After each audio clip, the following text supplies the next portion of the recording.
नमस्ते।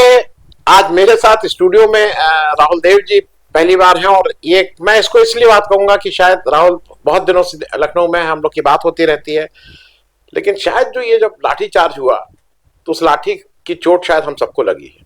और उस लाठी ने ही शायद राहुल देव जी को घर से उठा के इनके बहुत से और इनके एंगेजमेंट थे शायद यहाँ तक पहुंचाने का काम किया है।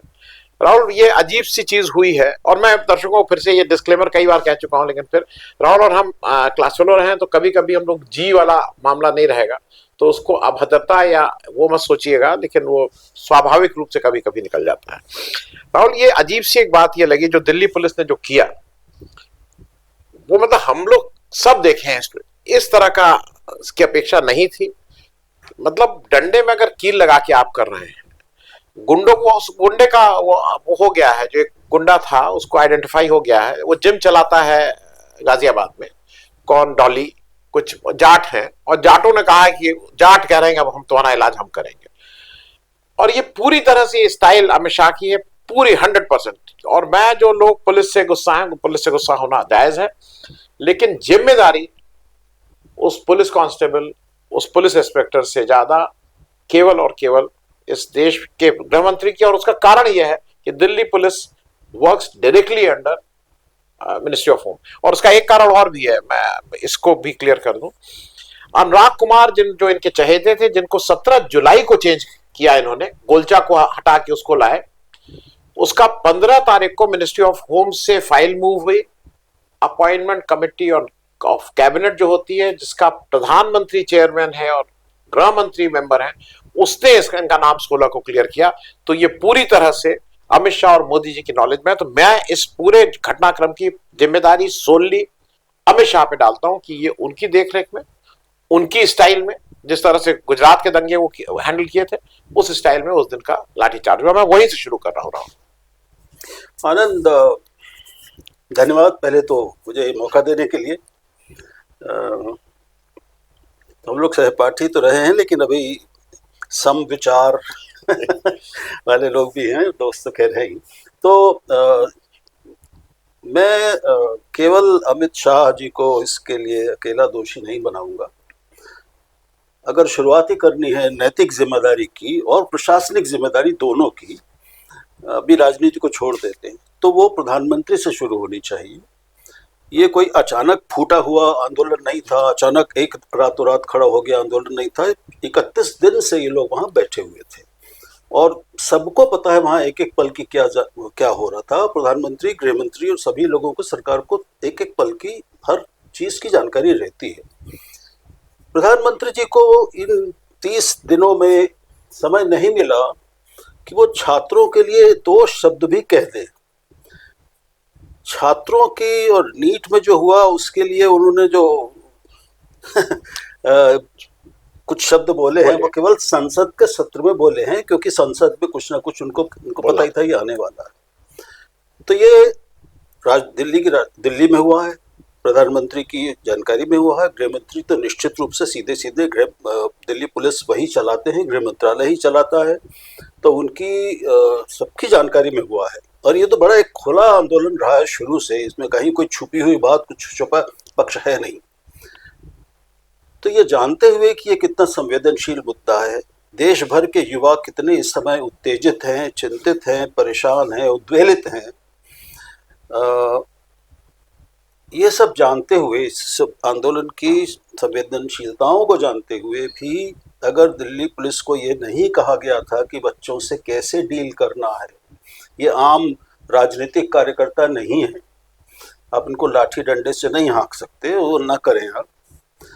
तो ये सब इस कल्पनाशीलता का भी और इस संवेदनशीलता का या बच्चों के प्रति प्रेम का अभाव भी एक साफ साफ इसमें दिखता है। उनको ये सरकार इसी तरह से आज भी ऐसे ही ट्रीट कर रही है जैसे ये कोई मामूली राजनीतिक कार्यकर्ता हैं जो विपक्ष के साथ मिलकर सरकार के खिलाफ काम कर रहे हैं। ऐसा है नहीं, बिल्कुल। कोई मूर्ख होगा बिल्कुल जो ये समझेगा कि ये एक राजनीतिक आंदोलन था। तो और केवल ये कुछ कांस्टेबल्स की बात नहीं है, एक तो दिल्ली पुलिस के बहुत बड़े अधिकारी हैं जिनकी वीडियो सामने आ गए कि लड़की को वो मार रहे हैं, छापड़ मारा है उन्होंने, किस तरह से धकेल रहे हैं। बाकी पुलिस के अधिकारी हैं जो लड़कियों से साफ साफ खुला दुर्व्यवहार कर रहे हैं, तो उनके गुप्तांगों पे लाठी मार रहे हैं भाई। फुटपाथ पे। और खुद जब जेपी नड्डा और जितेंद्र सिंह अस्पतालों में घायलों से मिलने गए हैं, तो इससे बड़ा और क्या प्रमाण हो सकता है कि अनावश्यक बल प्रयोग किया गया और जरूरत से ज्यादा किया गया है। तो ये बहुत ही अपने आप में शर्मनाक बात तो है ही, लेकिन इससे मतलब क्या निकल रहा है। और मैं कहूँगा कि कोई बहुत घोर अहंकारी और असंवेदनशील सरकार या प्रशासन ही ऐसी मूर्खता करता है कि इस तरह के आंदोलन को भी आम आंदोलन की तरह दबाने की कोशिश करे, जैसे इस सरकार ने की। और अब नतीजा सामने है कि अभी अगर ये 5% लोकप्रिय था, लोगों तक बात इसकी पहुंची थी, तो अब ये आप देखते जाइए कि 50% तक जाएगा। उन्होंने बर्र के छत्ते पे हाथ डाल दिया है। एक सुलगती हुई चिंगारी को हवा दे दी है सरकार ने, ये बल प्रयोग करके, पुलिस का ऐसा इस्तेमाल करके। और अब इसकी जो आगे जो भी होगा, हम मनाते हैं कि सब अच्छा ही हो, उसकी जिम्मेदारी क्यों। राहुल, एक चीज और अगर आप देखे हो, एक तो यंग बच्चे हैं, 11वीं 12वीं बीए मतलब ग्रेजुएशन लेवल के यंग बच्चे हैं वो। दूसरा एक और वहां मैं देख रहा हूँ ग्रुप है, मैं तो दिल्ली था इसी के लिए मैं गया, जो बच्चे अपने बच्चों के लिए जो माँ बाप हैं, मतलब वो एज ग्रुप, वो 40-45 जिनके बच्चे 15 से लेके 25 साल के हैं, और उनके माँ बाप भी, वो भी अच्छी तादाद में आओ, कह रहे क्यों आए कि भाई मेरे बच्चे का है, मेरे नीट का है। कल तो मैंने देखा एक दंपत्ति 2 साल के बच्चे को लेके आया है, उसके हस्बैंड को अरेस्ट करके ले जा रहा है। मैं एक चीज पर और आपका कहूंगा, क्योंकि मैं इसलिए साफ छाप देख रहा हूं एक स्टाइल ऑफ गवर्नेंस की, प्रशासन की। जब नेम टैग हटा दिया जा रहा है, ये नेम टैग आप क्यों हटाएंगे? आप कोई पाकिस्तान के बॉर्डर पे जाके कर रहे हैं क्या कि वहां नेम टैग नहीं रहता है? नेम टैग हटाया जा रहा है।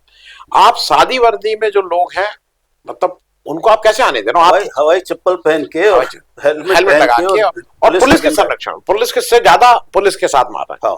और तीसरी चीज जो मुझे अभी भी नहीं आया, कुछ लोगों का कहना है कि मोदी जी की बहुत दोस्ती है, तो क्या चीन ने वो भेजे थे डंडे जिसमें कीलें लगी हुई थी? क्योंकि चीन ने इस तरह का प्रयोग किया था गलवान में। डंडों में कील लगा के आप कैसे मार सकते हैं? कोई तो जवाबदेही होगी, और इसकी जवाबदेही पुलिस कमिश्नर नहीं, इसकी जवाबदेही अमित शाह। मैं बार बार इसको रिपीट कर रहा हूं। मैं एक छोटा इस पे, और फिर हम आगे जो इसके बाद होने का उस पर। और जैसा आपने कहा, मेरी जो सबसे बड़ी डर है, इस आंदोलन का कोई नेता नहीं है, और जनजी जिसको कहते हैं यंग युवा आगे चल रहे हैं, नेता लोग उसको पीछे फॉलो कर रहे हैं। अगर ये किसी दिन गुस्सा फूटा, आपने वो टिपिंग पॉइंट, मुझे नहीं मालूम क्या टिपिंग, ये बहुत देश का नुकसान होगा। नहीं, अभी एक खतरनाक मोड़ तो आ ही गया है। बहुत नाजुक मोड़ पे अब आंदोलन खड़ा है और देश की युवा पीढ़ी खड़ी है। नीट की लीक के बाद ये आज भी दावे कर रहे हैं कि हमने सब ठीक किया है, ये सुधार किया, वो किया। उसके बाद भी कम से कम 4 या 5 जगह पेपर लीक हुए हैं देश में, अलग अलग परीक्षाओं में। ये मुद्दा, तो मैं तो पहली बात की आंदोलन करता हूँ इन लोगों को, दीप के अभिजीत और उनके नेता हैं छात्रों के, उनसे मैं तो ये कहना चाहता हूँ कि कृपया अपने मंच पर राजनीतिक लोगों को मत आने दीजिए, उनको बाहर रखिए, दूर रखिए। जिस भी राजनीतिक नेता को, पार्टी को समर्थन करना हो, वो अपना करे, बाकी सब बाहर से बयान दीजिए, आप बाहर कुछ करिए। पूरा देश है, पूरा दिल्ली है, कृपया यहाँ मत आइए। ठीक बात, ठीक है। और इसको बख्शिए, क्योंकि राजनीतिक लोग, ये सब सरकार में रहे हुए लोग हैं, इन लोगों ने अपने अपने समय में शिक्षा व्यवस्था के लिए क्या किया हम सब जानते, कुछ नहीं किया है। तो सब एक ही तरह के लोग हैं और सब अपराधी हैं इस देश की पीढ़ी को अच्छी शिक्षा न देने के लिए और इन सारी नाकामियों के लिए। दूसरी बात यह कि अब आंदोलन तो बड़ा होगा ही होगा, इसमें कोई शक नहीं है। कोशिश ये करेंगे, मुझे विश्वास है, जो जितना हम लोग सुन रहे हैं कि शांतिपूर्ण रहे, जैसा अब तक शांतिपूर्ण रहा है, आगे भी। मैं भी एक पिता हूँ, मैं आपको बताऊँ कि हम सभी पिता हैं, और मैं महीने भर से तड़प रहा हूँ वहाँ जाने के लिए। मैं दिल्ली जा नहीं पाया, मैं तो खुद मिलके नंबर जा रहा हूँ, कल जा रहा हूँ, तो मैं आंदोलन में शामिल होऊंगा, बैठूंगा, जितना समय मैं गुजार सकूंगा गुजारूंगा, और बच्चे भी जाना चाहते हैं। तो शायद ही कोई जो घोर कह लें अंधभक्त होगा परिवार या पिता या माँ, वही इनको, इन बच्चों को गलत निगाह से देख रही होगी। वो इनको, और यहाँ उत्तर प्रदेश के एक मंत्री ने तो इनको गद्दार तक कह दिया। जी जी। तो कुछ ऐसे अंधे और मूर्ख हैं इस देश में जो बड़े पदों पर भी हैं, उनको छोड़कर भारत का हर नागरिक, मैं समझता हूँ कि इन बच्चों के साथ है। ये हमारे आपके बच्चे हैं, ये इस देश के बच्चे हैं, यही भविष्य हैं। और इनके साथ अगर आप इस तरह का व्यवहार करेंगे, दुर्व्यवहार, तो इसकी बहुत भारी कीमत चुकानी पड़ेगी। जी। मैं राहुल, एक आप, क्योंकि आप तो, मैं अभी वो न्यूज़ देखा हूँ, अभी एक न्यूज़ आई है आपसे जब आ रहा था तो आज सुप्रीम कोर्ट में कुछ लोग गए थे, मतलब एक पिटीशन आई थी कि भाई इंटरवीन करे सुप्रीम कोर्ट को क्या, और उसमें सीजीआई का जो, और मैं इसलिए भी कहता हूँ जो जस्टिस हमारे सूर्यकांत जी हैं, ये कॉकरोच जनता पार्टी का जब भी इतिहास में लिखा जाएगा अच्छा था, खराब था, नहीं था, तो उसके जो बीज वो डालने वालों में ये नाम स्वर्णाक्षरों में लिखा जाएगा कि ये कालिक से लिखा जाएगा, ये तो इतिहास तय करेगा। लेकिन जस्टिस सूर्यकांत का नाम जरूर आएगा कि उसे उन्होंने एक नाम दिया कॉकरोच जनता पार्टी इस देश के युवाओं को। आज उनकी मैं मुझे नहीं समझ में आया कि वो कैसे कह सकते हैं कि मेरे पास ये सब वीडियो देखने का टाइम नहीं है। अगर कोई, हमारा समय नष्ट मत कीजिए, हमारे पास वीडियो देखने का समय नहीं है, वीडियो देखना, हम ये सब वीडियो नहीं देखते हैं। दिल्ली में जो हो रहा है, अगर आप वीडियो नहीं देखते हैं तो मैं कोई कड़ा शब्द नहीं यूज कर रहा हूं, लेकिन भाई मैं ऐसे लोगों को, मेरे घर में जो लड़की काम करती है, जो मेरा ड्राइवर है, वो वीडियो देख रहे हैं, और मैं उनको आपसे बेहतर इसलिए मानता हूं, वो संवेदनशील हैं। वो भक्त होने के बाद भी वो कह रहे हैं कि साहब इसमें तो कुछ होना ही चाहिए, क्यों बच्चों को इस तरह से कर रहे हैं। मैं इस पे भी, क्योंकि ये हमारी जो जुडिशरी बाकी सारी चीजों में बोलती है, लेकिन इसमें स्वतः संज्ञान लेता है, अदालत लेती है, सब हाईकोर्ट लेते हैं, सर्वोच्च न्यायालय भी लेता है। और जब सूर्यकांत जी को ये मालूम है कि उनके ही वाक्य से सारा खड़ा हुआ है आंदोलन, हाँ, तो कुछ तो उनको अतिरिक्त सावधानी और संवेदनशीलता दिखानी चाहिए। आप फिर आग में घी डाल रहे हैं, तो या तो क्या कहें, उनकी समझ पर क्या टिप्पणी की जाए, लेकिन मतलब अगर एक छोटा सा काम कह देते ना राहुल, वो चीफ जस्टिस कहते हैं भाई वहां जाके पानी की व्यवस्था हो, पानी के टैंकर लगे, वहां एक फर्स्ट एड कैंप लगे, इस तरह का आदेश दे तो, और पुलिस उनसे दूर रहे, वो कुछ भी करते थे, लोग कह सकते थे कि पहले हाईकोर्ट जाइए, ठीक है, मान लिया, ठीक है, या स्थानीय अदालत जाइए, हाँ, जो एक प्रक्रिया है।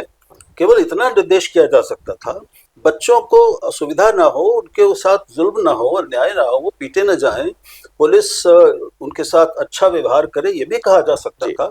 इससे किसी का नुकसान नहीं होता। ये बहुत बेसिक चीज है, पानी खड़ा कर दीजिए, और टॉयलेट जो मूविंग टॉयलेट है वो ले आके खड़ा, ये खुन्नस है और कोई शब्द नहीं है, क्योंकि उनके अपराध बोध तो एक होगा ही। अपराध बोध या तो आदमी को बेहतर बनाता है या फिर उसको और ठीक बनाता है, खुन्नस निकाल रहे हैं। जी, क्योंकि मैं अपराध बोध से ज्यादा मैं ये मान रहा हूँ कि उनमें विजय हुआ कि क्या, देखिए क्या मैंने काम किया कि कितना बड़ा मैंने आंदोलन खड़ा कर दिया। नहीं, क्योंकि ये जो एक एटीट्यूड की बात है ना, धर्मेंद्र प्रधान जी जो आज कह रहे हैं कि मैं ऐसा नहीं, मतलब वो इसको कहने की कोई जरूरत नहीं है।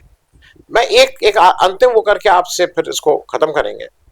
मैं थोड़ा ये भी समझना चाह रहा था कि जेपी नड्डा जी कहां से आ, क्या सरकार ने कहा है कि हमारे अधिकृत वो जेपी नड्डा को हम नियुक्त कर रहे हैं, वो आपसे बात करेंगे। जेपी नड्डा, और एक ऑल ऑफ अ सडन, हालांकि जेपी नड्डा को ही चिट्ठी का भी वो जो 20 लोगों को चिट्ठी लिखी थी, जिसपे मुझे ये कहना था, मेरा उसमें दूसरा टेक था। दीपक साहब ने जब चिट्ठी लिखी तो उन्होंने देश के सारे ऑपोजिशन लीडर्स को प्लस नड्डा साहब और नितिन नवीन को लिखी। नितिन नवीन अध्यक्ष है बीजेपी की, हालांकि मेरे हिसाब से बीजेपी को क्यों लिखी, लेकिन तो इसका मतलब नड्डा जी से कहीं हुआ है। नड्डा जी को किसने अथराइज किया है ये सब करने के लिए? और नड्डा जी का अब उन बच्चों का भी आया है, जो 2 लोग मिलने गए थे, उन्होंने उनके साथ भी खूब देर बिठाए रखा, उनसे ठीक से बात भी नहीं की, और उसके बाद 4 बजे खुद ही ट्वीट करके कि ये दोनों आए हैं। और उन्होंने अपने ट्वीट में जो लिखा वो खराब था राहुल। वो लिखे कि इनके बार बार आग्रह करने के बाद, on their request again and again, मैंने, अरे यार, मतलब ये कोई बात है कहने? नहीं, ये झूठ नहीं, क्योंकि ये झूठ है मुझे लगता है, क्योंकि खुद अभिजीत दीपके ने ये कहा है कि वहां से बुलाया गया हमें। तो अब जनता तय कर ले, दोनों में से कौन सच बोल रहा है। अगर पहली बात यह कि जो नड्डा क्यों गए, बात क्यों कर रहे हैं, मैं समझता हूँ सीधे सीधे प्रधानमंत्री ने उनसे कहा है, एक मंत्रिमंडल तो ऑफिशियली कहे ना कि हमारी तरफ से यह सरकार बात करेगी। वो अभी सरकार से आप इतनी पारदर्शिता की उम्मीद करेंगे तो फिर जाती हो जाएगी उसके साथ। वो कुछ मानवीय कमजोरियों से ऊपर है, जवाबदेही, जिम्मेदारी का एहसास जो हमने किया है उसको मानना, हाँ। सच का सामना करने की हिम्मत, वो ये इन दुर्बलताओं से बहुत ऊपर है। मैं एक अंतिम सवाल करके खत्म करूंगा।